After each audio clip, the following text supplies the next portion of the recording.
Assalamualaikum warahmatullahi wabarakatuh. Balik lagi di channel YouTube Edu Story, tempat belajar UTBK yang cozy. Sebelum belajar, jangan lupa subscribe, like, and share. Untuk support kita lebih semangat lagi, bantu pejuang PTN se-Indonesia. Lanjut ke pembahasan soal-soal up to date ya. Jangan lupa berdoa. Halo Eduholik, jika kalian menemukan soal seperti ini, maka kalian perlu mengingat kembali konsep atau materi mengenai bakteri ya, yaitu di bab Monera kelas 10. Langsung saja kita masuk ke soalnya ya. Pengelompokan bakteri berdasarkan kelompok bakteri gram positif dan gram negatif berdasarkan pada berarti berbicara tentang bakteri gram positif dan gram negatif itu adalah contoh dari bakteri yang bersifat tahan asam ya, atau BTA. Ya, BTA atau bakteri tahan asam. Nah, bakteri tahan asam itu dibagi menjadi dua kelompok. Ada gram positif dan ada gram negatif. Nah, perbedaannya pada gram positif memiliki lapisan peptidoglikan yang tebal ya. Ini peptidoglikannya cukup tebal. Sedangkan untuk gram negatif peptidoglikannya tipis. Nah, ini lapisan peptidoglikannya yang cukup tipis. Maka dapat dipastikan jika kedua bakteri ini bertemu dengan zat asam, maka bakteri gram positif yang lebih tahan terhadap asam ya. Jadi bakteri tahan asamnya itu adalah gram positif, sedangkan bakteri gram negatif dia tidak tahan asam karena lapisan pelindungnya atau peptidoglikannya yang terlalu tipis, sehingga bakterinya akan mengalami kematian tatkala bertemu dengan asam. Nah, jika dilihat dari proporsi dan perbandingannya, maka langsung saja kita ke optionnya ya. Dilihat dari permeabilitas membran sel, kurang tepat ya, karena dilihat dari permeabilitasnya bersifat sama. Kemudian komposisi kimiawi sitoplasma, tentu saja tidak ya, kita tidak sedang membicarakan sitoplasma dari bakterinya, tapi kita membicarakan mengenai dinding selnya ya. Yang ketiga, keberadaan lapisan peptidoglikan. Tentunya ini bukan perbedaan ya, karena keduanya sama-sama memiliki dinding sel berupa peptidoglikan. Yang keempat ya, yang D, komposisi senyawa penyusun dinding sel. Nah, ya. Jadi perbedaannya berdasarkan komposisi senyawa dinding sel, di mana bakteri gram positif itu memiliki peptidoglikan yang tebal ya. Walaupun satu lapis tapi dia tebal serta hanya memiliki satu lapis membran sel. Sedangkan gram negatif walaupun dia memiliki dua lapis membran sel dan di sela-selanya ada peptidoglikan, namun peptidoglikannya bersifat tipis ya, makanya komposisinya berbeda. Ini hanya dua lapis ya, satu membran sel, satu peptidoglikan yang tebal. Ini tiga lapis, namun peptidoglikannya tipis. Jika digambarkan ya, misalnya ya, membran sel itu dilambangkan dengan garis biru nih. Membran sel itu adalah garis biru. Sedangkan dinding sel peptidoglikannya adalah garis merah. Peptidoglikan adalah garis merah. Maka jika digambarkan untuk bakteri gram positif ya, ini adalah bakterinya dan lapisan terluarnya adalah lapisan membran sel ya. Nah, ini adalah membran selnya. Sama untuk gram negatif juga. Ini ada bakteri ya, dan lapisan terluarnya adalah membran sel. Nah, kemudian setelah lapisan membran sel sama-sama memiliki lapisan peptidoglikan. Nah, Ini untuk bakteri gram positif itu peptidoglikannya cukup tebal ya. Ini lapisan peptidoglikannya ya. Ya, sangat tebal sekali ya. Nah, makanya lapisan peptidoglikan yang tebal ini melindungi bakteri gram positif dari senyawa yang bersifat asam. Makanya dia termasuk kategori bakteri yang tahan terhadap asam ya. Sangat kuat terhadap asam karena keberadaan peptidoglikan yang tebal ini. Oke, selanjutnya untuk gram negatif ini ada lapisan peptidoglikan namun tidak setebal gram positif. Nah, ini lapisan peptidoglikannya ya. Nah, setelah itu untuk gram negatif terdapat lapisan membran sel lagi di luar peptidoglikan. Jadi ini ada 2 lapis membran sel nih.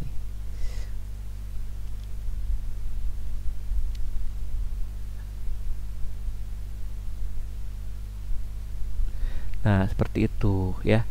Walaupun lapisan membran selnya ada 2, tapi lapisan peptidoglikannya cukup tipis sehingga tatkala kena asam, bakteri ini akan mengalami kerusakan. Sedangkan yang ini lebih tahan terhadap asam. Maka oleh karena itu, jawaban yang paling tepat untuk soal ini adalah yang D, berdasarkan komposisi senyawa penyusun dinding sel. Oke, mungkin itu saja ya pembahasan untuk soal ini. Sampai jumpa di soal dan pembahasan selanjutnya. Halo Eduholik, jika kalian menemukan soal seperti ini, maka kalian perlu mengingat kembali materi tentang plante ya, yaitu materi yang ada di kelas 10 ya. Oke, kita langsung ke soalnya. Beberapa tumbuhan memiliki nilai ekonomi yang tinggi karena memiliki kayu yang harum. Salah satu tumbuhan tersebut adalah cendana. Cendana berbau harum karena berarti ini adalah subbab tentang pemanfaatan tumbuhan yang bernilai ekonomi ya. Salah satunya adalah cendana. Nah, sebelumnya kalian harus tahu dulu ya aroma harum yang dikeluarkan oleh beberapa jenis tumbuhan. Nah, itu sebenarnya apa gitu? Apakah ada simbiosis antara tumbuhan dengan organisme lain ataukah murni zat yang dihasilkan oleh tumbuhan itu sendiri? Jadi aroma harum yang dihasilkan oleh tumbuhan itu berupa minyak nabati ya, berupa minyak nabati yang berwujud semi cair. Semi cair itu berarti dia tidak cair seperti air dan juga tidak terlalu kental seperti getah ya. Jadi seperti minyak kelapa lah, minyak nabati semi cair. Nah, minyak nabati semi cair ini dia beraroma atau sering kita sebut dengan aromatic oil. Aromatic oil. Nah, siapakah minyak nabati semi cair ini atau aromatic oil ini? Nah, ini adalah minyak atsiri ya. Minyak atsiri yang menjadi ciri khas bagi tumbuhan yang memiliki aroma harum. Nah, jadi apa sih tujuannya tumbuhan menghasilkan minyak atsiri? Jadi minyak atsiri itu ya. Nah, minyak atsiri itu awalnya berupa sebuah zat hasil dari metabolit sekunder ya. Jadi tumbuhan sengaja melakukan metabolisme ya, metabolisme sekunder dengan tujuan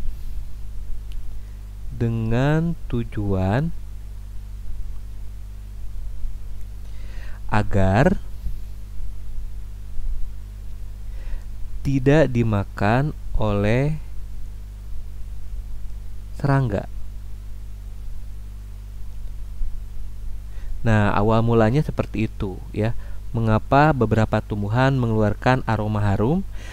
Ya, itu untuk menghindarkan diri dari herbivora ya atau serangga-serangga pemakan tumbuhan.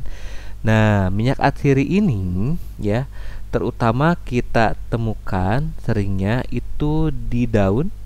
Makanya ada beberapa tumbuhan yang daunnya beraroma. Kemudian pada buah dan juga pada batang. Oke, contoh minyak atsiri yang ditemukan di daun itu adalah sereh. Ya, jadi minyak atsiri yang ada di daun itu adalah sereh. Makanya sereh itu wanginya khas banget ya. Kemudian minyak atsiri yang ditemukan di buah itu contohnya adalah kulit jeruk. Nah, maka kulit jeruk ini aromanya khas banget. Dan minyak atsiri yang ditemukan di batang itu pada pohon cendana. Makanya batang cendana ini memiliki aroma khas ya. Biasanya batang cendana ini dijadikan sebagai bahan pembuatan tasbih ya. Jadi tasbihnya beraroma terus walaupun memang tidak memakai atau dipakaikan parfum. Nah, khusus untuk sereh dan kulit jeruk ya, ini menghindarkan tumbuhan ya dari serangga. Nah, terutama serangga yang tidak suka aroma kedua ini adalah serangga nyamuk. Makanya untuk sereh dan kulit jeruk ini sering dijadikan sebagai anti nyamuk atau anti repelan. Ya, makanya digunakan di beberapa produk anti nyamuk ya, entah itu lotion atau obat nyamuk semprot seperti itu. Nah, kita kembali lagi ke soal ya. Beberapa tumbuhan memiliki nilai ekonomi yang tinggi karena memiliki kayu yang harum. Oke, berarti kalau di kayu berarti dia ada di batang ya minyak atsirinya. Salah satu tumbuhan tersebut adalah cendana. Cendana berbau harum karena batangnya memiliki minyak atsiri yang berbau harum. Oleh karena itu, jawaban yang paling tepat ya untuk soal ini adalah yang D. Oke, mungkin itu saja pembahasan untuk soal ini. Sampai ketemu lagi di soal dan pembahasan selanjutnya. Halo Eduholik, jika kalian menemukan soal seperti ini, maka kalian perlu mengingat kembali materi mengenai klasifikasi makhluk hidup. Ya, kita berfokus pada cara mengklasifikasikan makhluk hidup berdasarkan ciri yang ditemukan atau kunci dikotomi. Nah, di sini telah disajikan ada 1A, 1B, 1C, 2A, 2B, 3A, dan 3B. Di sini tersaji 7 kunci dikotomi ya untuk masing-masing 5 hewan. Nah, hewannya kita identifikasi dulu ya, apa saja yang ada di option. Yang pertama ini adalah kepiting ya. Ada hewan kepiting. Kemudian di option juga ada hewan berupa lebah. Ini lebah. Selanjutnya ada hewan berupa laba-laba. Ini laba-laba. Ada hewan berupa kaki seribu. Ini kaki seribu. Dan ada hewan berupa kelabang. Dan ini adalah kelabang. Langsung saja kita masuk ke soalnya. Suatu kunci identifikasi disajikan sebagai berikut. 1A, tubuh tidak terbagi menjadi kepala, dada, dan perut. 1B, tubuh terbagi menjadi kepala, dada, dan perut. 1C, tubuh terbagi menjadi sefalotoraks dan perut. 2A, terdapat 4 pasang kaki. 2B, terdapat 5 pasang kaki. 3A, badan pipih beruas-ruas, pada tiap ruas terdapat 1 pasang kaki. Dan 3B, badan gilig beruas-ruas, pada tiap ruas terdapat 2 pasang kaki. Nah, itulah kunci dikotominya ya. Maka kita hanya berfokus untuk kunci dikotominya ya, berfokus pada 2 hal saja ya. Fokus dikotomi ya, berfokus hanya pada dua hal saja. Yang pertama itu membicarakan tentang segmentasi tubuh, ya, atau pembagian dari tubuh. Apakah tubuhnya 3 bagian, terdiri dari kepala, dada, dan perut, atau 2 bagian, ya, di mana kepala dan dadanya menyatu serta perut. Serta yang kedua kita berfokus pada jumlah kaki, ya, keberadaan jumlah dari kaki. Nah, ini yang menjadi fokus kita untuk dikotomi pada soal ini. Kita analisa bersama-sama untuk setiap contoh hewannya. Untuk kepiting, oke, kita lihat dulu ya. Kepiting itu 1C. 1C itu apa? Tubuh terbagi menjadi sefalotorak dan perut. Oke, kita lihat ya. Sefalotorak berarti bagian sefal itu kepala, ini kepala, dan torak itu dada. Ciri khas torak dari kelas filum arthropoda itu ditandai dengan keberadaan kaki. Jadi kaki itu pasti tumbuh dari torak. Nah, kondisinya adalah antara kepala dan torak itu menyatu, maka kepala dan toraknya menyatu disebut dengan sefalotorak. Dada dan perut dan kepala yang menyatu, ya. Jadi kepala dan dada yang menyatu namanya sefalotorak. Serta memiliki perut. Oke, ini adalah bagian perutnya. Nah, ini adalah bagian perutnya yang disebut dengan abdomen. Oke, ini perut. Berarti benar ya. 1C itu di mana sefalotorak dan perut terdapat pada kepiting, ya. Berarti kepiting itu dia tubuhnya tersusun dari sefalotorak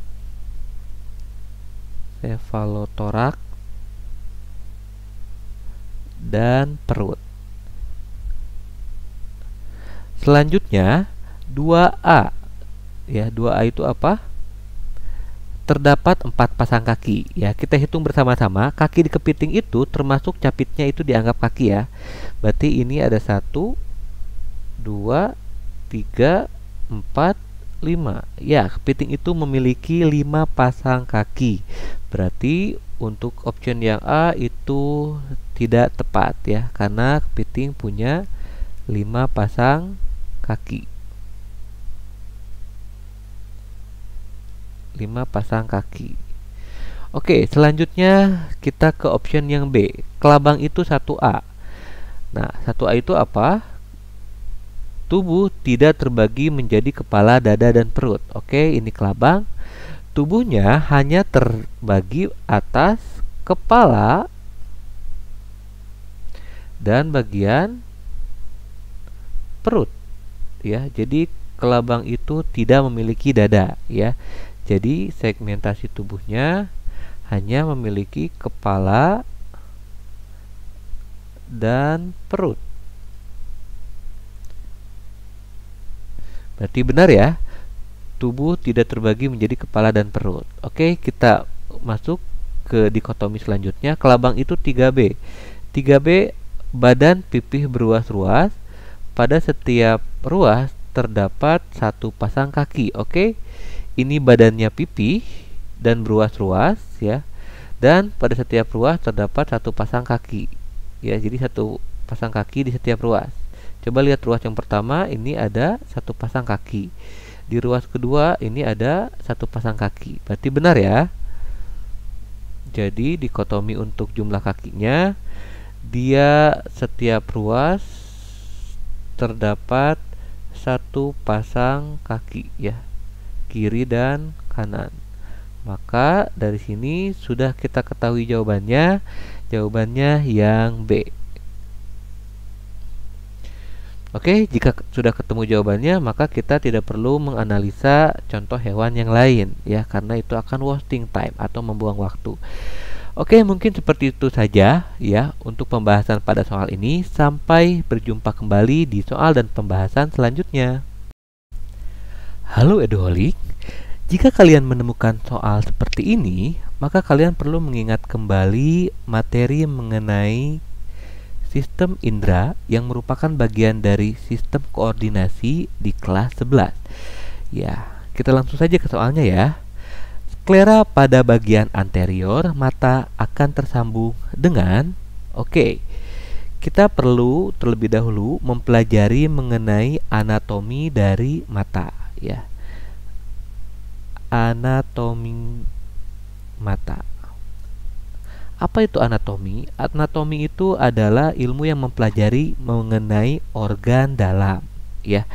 Jadi kita bahas mata dilihat dari organ-organ atau jaringan-jaringan yang penyusun yang ada di dalamnya.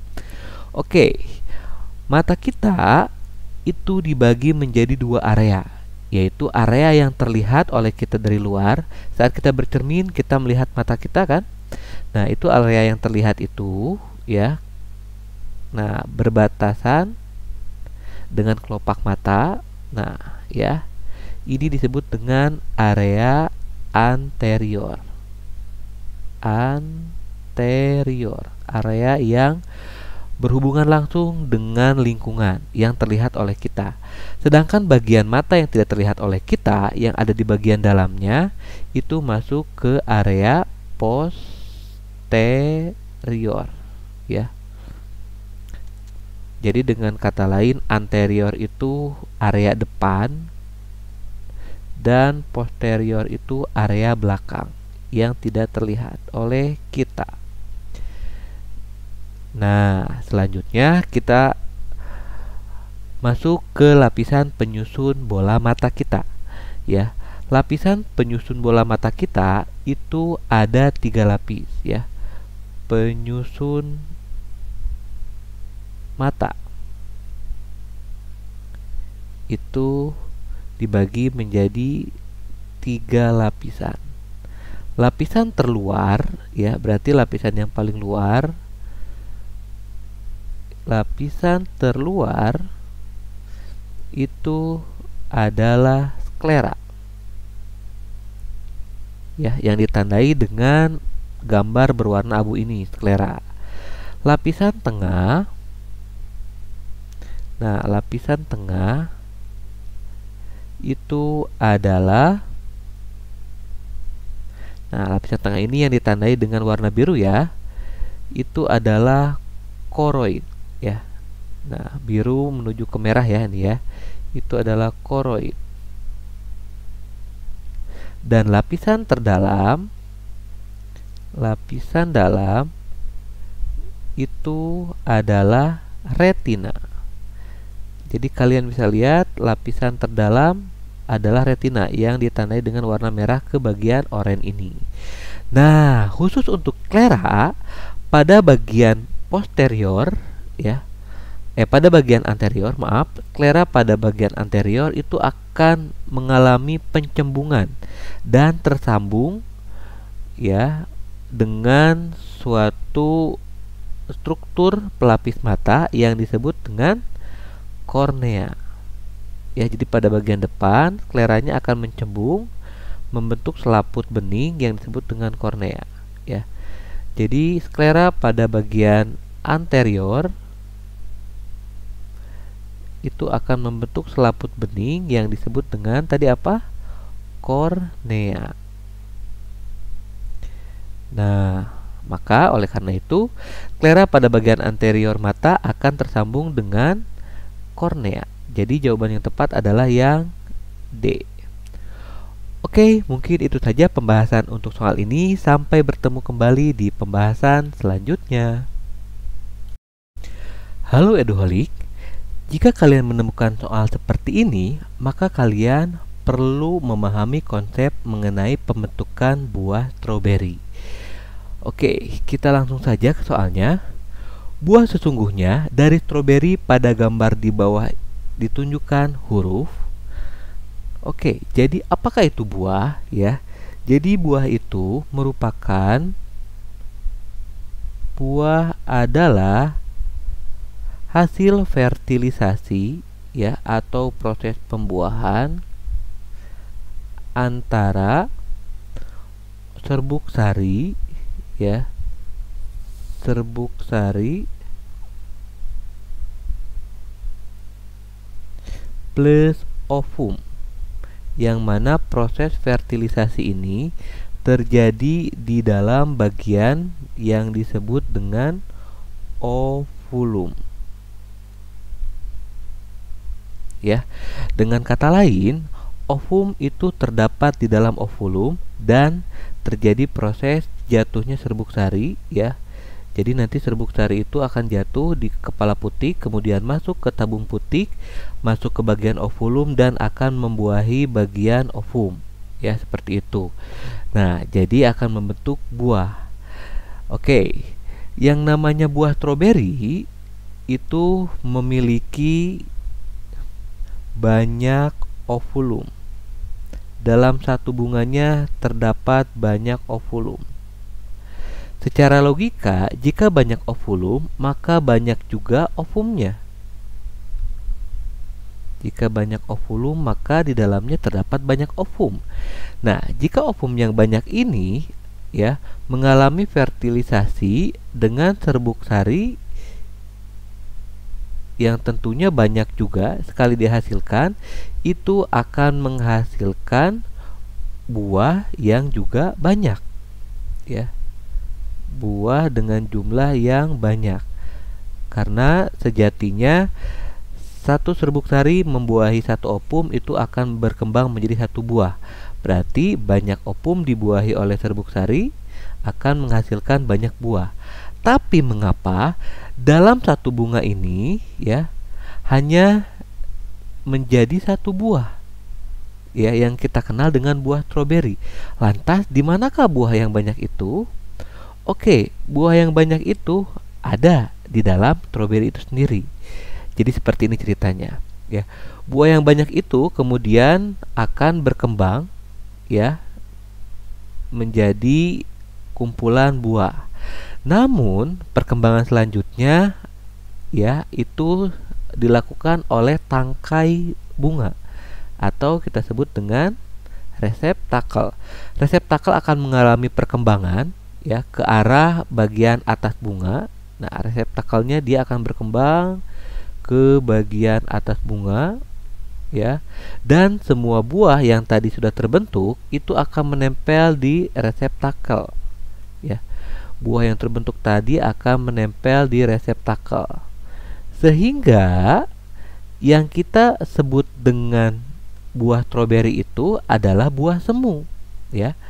Jadi yang A itu adalah bagian reseptakelnya atau perkembangan dari dasar bunga yang berkembang ke arah atas. Sedangkan yang D, nah ini itu adalah buah sesungguhnya,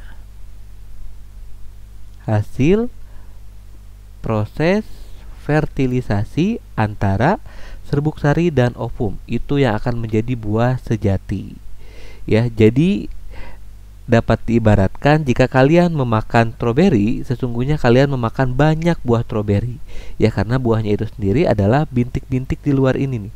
Ini adalah buah sejatinya, ya.